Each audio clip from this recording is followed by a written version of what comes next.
नमस्कार दोस्तों, सीटेट के क्लास में आपका स्वागत है। अगर आप यूट्यूब चैनल पर पहली बार हैं तो चैनल को सब्सक्राइब कर लें ताकि आगे आने वाले वीडियो सबसे पहले प्राप्त हो। आज हम सीडीपी का सेट 7 करने वाले हैं। देखते हैं आप कितना सही उत्तर दे पाते हैं। अगर आप 20 से ज़्यादा सही उत्तर दे रहे हैं तो आपका तैयारी बहुत अच्छा है। आप डेली सेट मारते रहिए, आपका स्कोर बढ़ जाएगा। चलिए क्वेश्चन नंबर 1। आपकी कक्षा में कुछ बच्चे हैं जो गलतियां करते हैं। इस परिस्थिति में आपको विश्लेषण के अनुसार इनमें से कौन सा कथन सर्वाधिक उपयुक्त है? ऑप्शन 1, बच्चों का बुद्धि स्तर निम्न है। ऑप्शन 2, बच्चों ने अभी तक संकल्पनात्मक स्पष्टता प्राप्त नहीं की है तथा आपको अपनी शिक्षण विधि पर चिंतन करने की आवश्यकता है। ऑप्शन 3, बच्चों की अध्ययन में रुचि नहीं है और वे अनुशासनहीनता उत्पन्न करना चाहते हैं। ऑप्शन 4, बच्चों को अपनी कक्षा में प्रोन्नत नहीं करना चाहिए था। चलिए सही जवाब दीजिएगा क्वेश्चन नंबर 1 का। तो इसका सही जवाब हो जाएगा ऑप्शन 3, बच्चों की अध्ययन में रुचि नहीं है और वे अनुशासनहीनता उत्पन्न करना चाहते हैं। क्वेश्चन नंबर 2, कक्षा परीक्षणों में अच्छा प्रदर्शन करने में एक बच्चे की असफलता हमें इस विश्वास की तरफ ले जाती है कि ऑप्शन 1, आकलन वस्तुनिष्ठ है तथा असफलताओं को स्पष्ट रूप से पहचानने के लिए इसका उपयोग किया जा सकता है। ऑप्शन 2, बच्चों कुछ निश्चित क्षमताओं और कमियों के साथ पैदा होते हैं। ऑप्शन 3, पाठ्यक्रम शिक्षण पद्धति तथा आकलन प्रक्रियाओं पर विचार करने की आवश्यकता है। ऑप्शन 4, कुछ बच्चों को अनुत्तीर्ण होना ही है, चाहे व्यवस्था उन पर कितना भी अधिक प्रयास करे। चलिए क्वेश्चन 2 का आंसर दीजिएगा। तो इसका सही आंसर हो जाएगा ऑप्शन 4, कुछ बच्चों को अनुत्तीर्ण होना ही है, चाहे व्यवस्था उन पर कितना भी अधिक प्रयास करे। एक आवश्यक सूचना, अगर आप लोगों का पीडीएफ फ्री में चाहिए तो चैनल को सब्सक्राइब कर लीजिए। सब्सक्राइब करने के बाद 7 दिन के अंदर आपको पीडीएफ फ्री में उपलब्ध करा दिया जाएगा। चलिए क्वेश्चन नंबर 3, एक अध्यापिका यह सुनिश्चित करना चाहती है कि उसके विद्यार्थी आंतरिक रूप से प्रेरित है। इस संदर्भ में वह करेगी। ऑप्शन 1, सभी बच्चों के लिए उपलब्धि के एक समान मानकों को उल्लिखित करना। ऑप्शन 2 देख लेते हैं। ऑप्शन 2, इस प्रकार की अधिगम गतिविधियों की योजना बनाना जो अभी सारी चिंतन का प्रोत्साहन देता है। ऑप्शन 3, अंतिम परिणाम पर ध्यान देने के बजाय व्यक्तिगत रूप से। ऑप्शन 4, वस्तु रूप में पुरस्कार प्रस्तुत करना। और क्वेश्चन 3 का सही आंसर दीजिएगा। तो इसका सही आंसर हो जाएगा ऑप्शन 1, सभी बच्चे के लिए उपलब्धि के एक समान मानकों का उल्लिखित करना। क्वेश्चन नंबर 4, निम्नलिखित में से कौन सा कथन सबसे बेहतर ढंग से वर्णित करता है कि कक्षा में बच्चों को प्रश्न पूछने के लिए क्यों प्रोत्साहित करना चाहिए? ऑप्शन 1, प्रश्न बच्चों की जिज्ञासा को बढ़ाते हैं। ऑप्शन 2, जिस चीज़ों के बारे में बच्चों नहीं जानते हैं उनके बारे में विचार करवा कर उन्हें यह महसूस करवाया जा सकता है कि उनकी बुद्धि की कमी है। ऑप्शन 3, प्रश्न अन्योन्य क्रियाएं के द्वारा अधिगम को आगे बढ़ाते हैं तथा संकल्पनात्मक स्पष्टता की दिशा में बढ़ते हैं। ऑप्शन 4, बच्चों को अपने भाग कौशल के अभ्यास की आवश्यकता होती है। चलिए क्वेश्चन नंबर 4 का सही आंसर दीजिएगा। तो इसका सही आंसर हो जाएगा ऑप्शन 2, जिन चीज़ों के बारे में बच्चे नहीं जानते हैं उनके बारे में विचार करवा कर उन्हें यह महसूस करवाया जा सकता है कि उनकी बुद्धि की कमी है। क्वेश्चन नंबर 5, इनमें से कौन से अधिगम अशक्त वालों बच्चे के लिए एक विशेषता? ऑप्शन 1, 50 से नीचे की बुद्धि लब्धि। ऑप्शन 2, धारा प्रवाह रूप से पढ़ने तथा याद पलट कर जाने में कठिनाई। ऑप्शन 3, अन्य बच्चों को धमकाना तथा आक्रामक कार्यों में लगे रहना। ऑप्शन 4, एक ही प्रकार के गणनात्मक क्रियाओं को बार बार दोहराना। क्वेश्चन नंबर 5 का सही जवाब हो जाएगा ऑप्शन 4, एक ही प्रकार की गणनात्मक क्रियाओं को बार बार दोहराना। क्वेश्चन नंबर 6, निम्नलिखित में से कौन सी आकलन पद्धति विद्यार्थियों की सर्वोत्तम क्षमता को पोषित करेगी? ऑप्शन 1, जब विद्यार्थी को बहुविकल्पीय प्रश्नों के माध्यम से किया जाए परीक्षण के रूप में तथ्यों को दोहराने की आवश्यकता होती है। ऑप्शन 2 देख लेते हैं। जब परीक्षा के अंकों और विद्यार्थियों की योग्यता के बीच सकारात्मक सहसंबंध पर बल दिया जाता है। ऑप्शन 3, जब संकल्पनात्मक परिवर्तन तथा विद्यार्थियों के वैकल्पिक समाधानों को आकलन करने की विभिन्न विधियों के द्वारा आकलित किया जाता है। ऑप्शन 4, जब कक्षा में विद्यार्थी के द्वारा प्राप्त किए गए अंक और स्थान सफलता का एक निर्धारक होता है। चलिए क्वेश्चन नंबर 6 का सही जवाब दीजिएगा। तो क्वेश्चन नंबर 6 का सही जवाब हो जाएगा ऑप्शन 1, जब विद्यार्थी को बहुविकल्पीय प्रश्नों के माध्यम से किया गए परीक्षण के रूप में तथ्यों को दोहराने की आवश्यकता होती है। क्वेश्चन नंबर 7,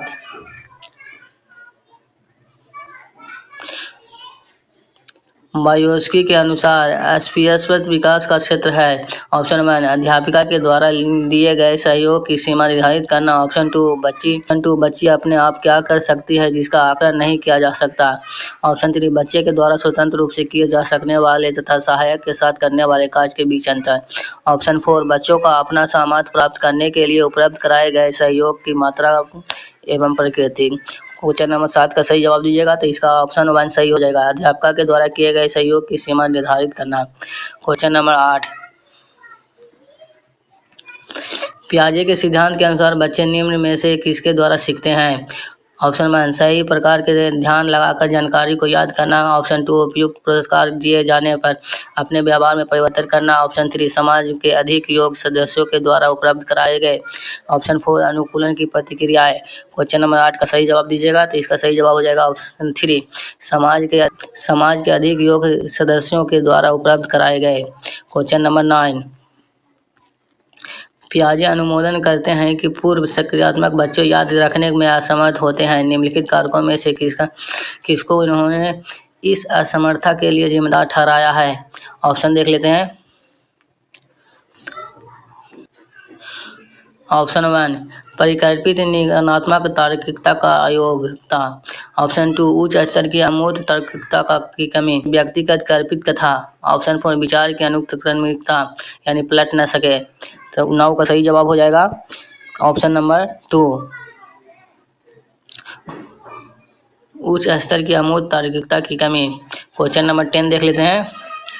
क्वेश्चन नंबर 10 समाजीकरण एक प्रक्रिया है। ऑप्शन 1 मूल्य और विश्वासों तथा अभिलेखों को अर्जित करने की। ऑप्शन 2 मित्रों के साथ सामाजिक बनने की। ऑप्शन 3 घुलने मिलने तथा समायोजना की। ऑप्शन 4 एक समाज की संस्कृति और आलोचना करना सीखने की।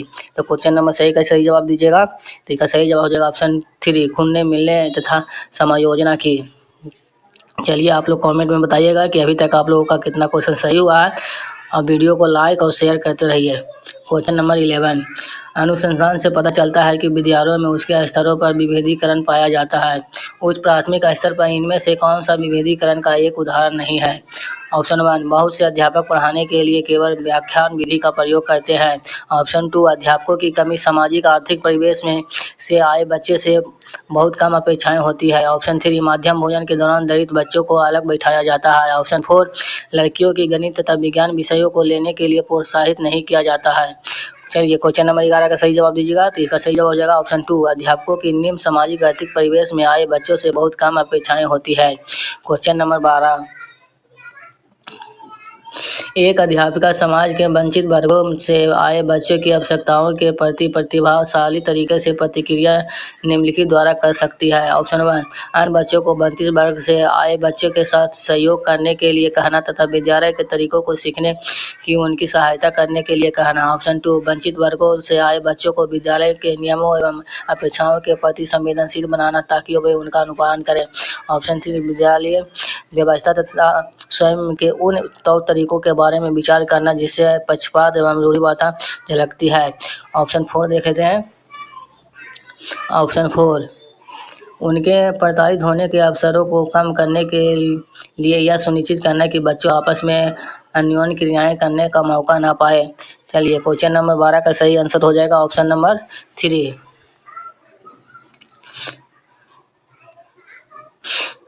विद्यालय व्यवस्था तथा स्वयं के उन तौर तरीकों के बारे में विचार करना जिससे पक्षपात एवं रूढ़िवादिताएं झलकती है। क्वेश्चन नंबर 13 एक बहुसंस्कृतिक कक्षा कक्ष में एक अध्यापिका सुनिश्चित करेगा कि आकलन में निम्नलिखित में से सम्मिलित हो। ऑप्शन 1 अपने आकलन उपकरण की विश्वसनीयता तथा वैधता। ऑप्शन 2 अपने विद्यार्थियों की सामाजिक सांस्कृतिक पृष्ठभूमि। ऑप्शन 3 अधिगम के न्यूनतम स्तरों के लिए अनुपालन करते हुए विद्यालय प्रशासन की अपेक्षाओं को पूरा करना। ऑप्शन 4 आकलन उपकरण का मानकीकरण। चलिए क्वेश्चन नंबर 13 का सही जवाब दीजिएगा तो क्वेश्चन नंबर 13 का सही जवाब हो जाएगा ऑप्शन 4 आकलन उपकरण का मानकीकरण। क्वेश्चन नंबर 14 कोहनबर्ग के सिद्धांत की एक प्रमुख आलोचना क्या है। मतलब इसमें निगेटिव कर रहा है तो निगेटिव सही उत्तर होगा। ऑप्शन 1, कोहनबर्ग ने बिना किसी अनुभूति मूलक आधार के सिद्धांत प्रस्तुत किए। कोहनबर्ग ने नैतिक विकास की स्पष्ट अवस्था को उल्लेखित नहीं किया।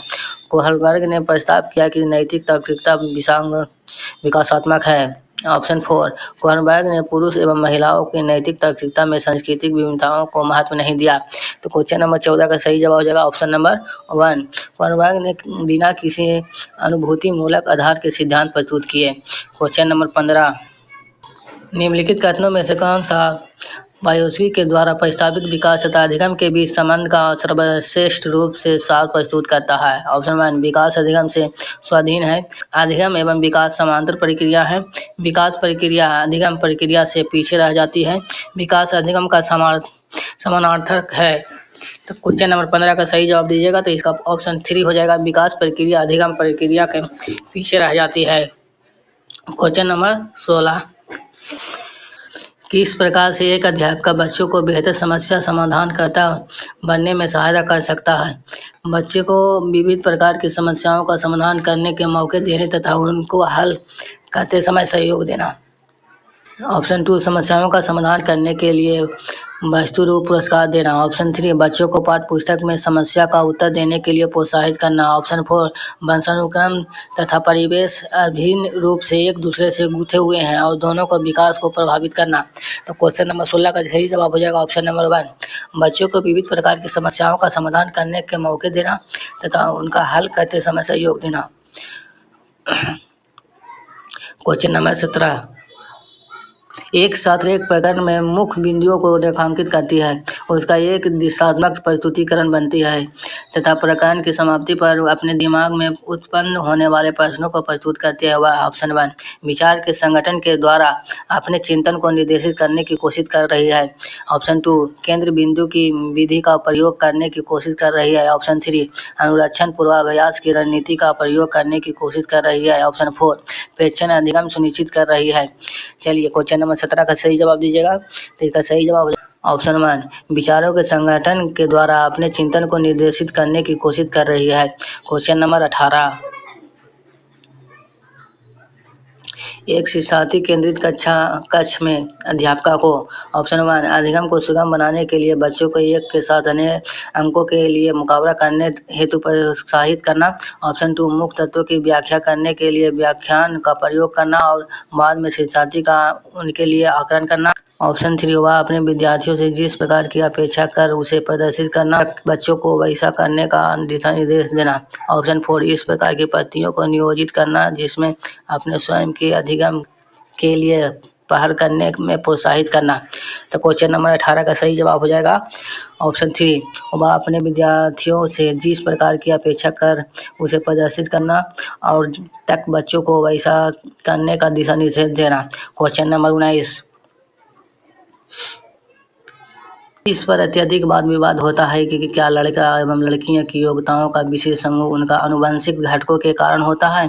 इस संदर्भ में निम्नलिखित में से कौन सबसे अधिक किससे सहयोग मिलता है? ऑप्शन 1, लड़कियों को सेवा भाव के लिए सामाजिक रूप से तैयार किया जाता है जबकि लड़कों को रोने जैसा संवेग प्रदर्शन करने के लिए प्रोत्साहित किया जाता है। और 2, लड़के सेवा भाव वाले नहीं हो सकते हैं क्योंकि वे इस प्रकार के होते हैं। ऑप्शन नंबर 3 देख लेते हैं, यौवनारंभ के बाद लड़के और लड़कियां एक साथ नहीं रह सकते हैं क्योंकि उनकी अभिरुचियां पूर्णतः विपरीत होते हैं। ऑप्शन 4, सभी लड़कियों में कला विशेषों के लिए अंतर्निहित होती है जबकि लड़कों आक्रामक खेलों में बेहतर प्रावधान लिए आनुवंशिक रूप से तैयार होते हैं। तो क्वेश्चन नंबर 19 का सही जवाब दीजिएगा। इसका सही जवाब हो जाएगा ऑप्शन 3, यौवनारंभ के बाद लड़के और लड़कियां एक साथ नहीं रह सकते हैं क्योंकि उसकी अभिरुचियां पूर्णतः विपरीत होते हैं। क्वेश्चन नंबर 20, गार्डनर ने बहुबुद्धि सिद्धांत के अनुसार वह कार्य व्यक्ति के आत्मबोध हेतु सर्वाधिक देगा सकता है। ऑप्शन 1, संगीतमय। ऑप्शन 2, अंतर्वैयक्तिक। ऑप्शन 3, आध्यात्मिक। ऑप्शन 4, भाषा विषयक। चलिए 20 का सही जवाब दीजिएगा ऑप्शन 2, अंतर्वैयक्तिक। क्वेश्चन नंबर 21, जो अभी जुड़े हैं वीडियो को लाइक शेयर एंड सब्सक्राइब कर लें ताकि आगे आने वाले वीडियो आपको सबसे पहले प्राप्त हो। क्वेश्चन नंबर 21, इनमें से कौन सा बाल विकास का एक सिद्धांत है? विकास परिपक्व तथा अनुभव के बीच अन्योन्य क्रियाएं वजह से घटित होते हैं। विकास प्रत्येक बच्चे की गति का सही ढंग से अनुमान लगा सकता है। अनुभव विकास का एकमात्र निर्धारक है। विकास प्रवर्त तथा दंड के द्वारा सुनिश्चित किया जाता है। तो 21 नंबर का सही जवाब दीजिएगा। तो इसका विकास परिपक्वन तथा अनुभव के बीच अन्योन्य क्रियाएं वजह से घटित होते हैं। Question number 22। मायूस्की तथा पियाजे के परिप्रेक्ष्यों में एक प्रमुख भिन्नता है। ऑप्शन 1 व्यवहारवादी सिद्धांतों की उनकी आलोचना। ऑप्शन 2 ज्ञान के सक्रिय निर्माण के रूप में बच्चों को संकल्पना। ऑप्शन 3 बच्चों को एक पालन पोषण का परिवेश उपलब्ध कराना। ऑप्शन 4 भाषा एवं चिंतन के बारे में उनके दृष्टिकोण। क्वेश्चन नंबर 22 का सही आंसर हो जाएगा ऑप्शन नंबर 4 भाषा एवं चिंतन के बारे में उनके दृष्टिकोण। क्वेश्चन नंबर 23 प्रकृति पालन पोषण वाद विवाद के संदर्भ में निम्नलिखित कथनों में से कौन सा आपके उपयुक्त प्रतीत होता है। ऑप्शन 1 एक बच्चे एक खाली स्लेट के समान होते हैं जिनका चरित्र परिवेश के द्वारा किसी भी आकार में ढाला जा सकता है। ऑप्शन 2 बच्चे आनुवंशिक रूप से उस तरफ प्रवृत्त होते हैं जिस तरफ होना चाहिए। इससे कोई फर्क नहीं पड़ता कि वे किस प्रकार के परिवेश में पल बढ़ रहे हैं। ऑप्शन 3 एक बच्चे के व्यवहार का निर्धारण करने में परिवेशीय प्रभावों का बहुत कम महत्व है और वह प्राथमिक रूप से आनुवंशिक रूप से निर्धारित होते हैं। ऑप्शन 4 देख लेते हैं। ऑप्शन 4 वंशानुक्रम तथा परिवेश अभिन्न रूप से एक दूसरे के से गुथे हुए हैं और दोनों विकास को प्रभावित करते हैं। तो क्वेश्चन नंबर 3 का सही जवाब हो जाएगा ऑप्शन नंबर 2 बच्चे आनुवंशिक रूप से उस तरफ प्रवृत्त होते हैं जिस तरफ होना चाहिए। इससे कोई फर्क नहीं पड़ता कि वे किस प्रकार के पढ़ रहे हैं।